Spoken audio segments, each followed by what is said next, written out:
इस अस्पताल का नाम है आर.जी. कर मेडिकल कॉलेज और हॉस्पिटल, जो भारत के सबसे पुराने अस्पतालों और मेडिकल संस्थानों में से एक है। और इसकी स्थापना डॉक्टर राधा गोविंद कर ने आज से 138 वर्ष पहले वर्ष 1886 में की थी और वर्ष 1958 में यह एक सरकारी अस्पताल बन गया था। लेकिन देश में इस अस्पताल की सबसे ज्यादा चर्चा हुई वर्ष 2001 में, जब सौमित्र बिस्वास नाम के एक ट्रेनी डॉक्टर ने अपने हॉस्टल के कमरे में फांसी लगाकर खुदकुशी कर ली थी।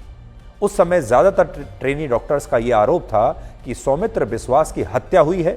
इन डॉक्टरों और छात्रों का कहना था कि इस समय इस अस्पताल में बाहर से प्रोस्टिट्यूट्स को लाकर पॉर्न वीडियो बनाए जाते हैं और कई बार तो शवों के साथ भी पॉर्न वीडियोस बनाए गए। और जब सौमित्र बिस्वास को अस्पताल में काम करते हुए इस रैकेट के बारे में पता चला, इस गोरख धंधे के बारे में पता चला और उन्होंने इसके खिलाफ शिकायत करने का फैसला किया, तो आरोपों के मुताबिक उनकी हत्या कर दी गई और इस पूरे मामले को एक आत्महत्या का मामला बना दिया गया। और अगर आप इस घटना को देखें तो इस मामले में भी इस महिला डॉक्टर के बलात्कार और हत्या को पहले आत्महत्या का मामला बताया गया। और सबसे बड़ी बात यह कि इस घटना में जो आरोपी अभी गिरफ्तार हुआ है वो भी अस्पताल के पीछे यौन उत्पीड़न के पॉर्न वीडियोस देखकर ही आया था, जिससे यह पता चलता है कि इस अस्पताल का रिकॉर्ड अच्छा नहीं रहा है और यहां इस तरह की घटनाएं पहले भी होती रही।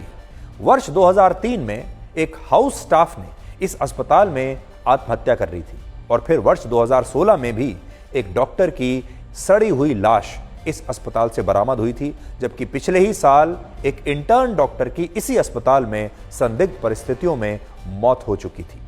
बड़ी बात यह है कि इन सभी मामलों में डॉक्टरों द्वारा कई आरोप लगाए गए, लेकिन इनमें से एक भी मामले में आज तक इन आरोपों की कभी कोई पुष्टि नहीं हुई।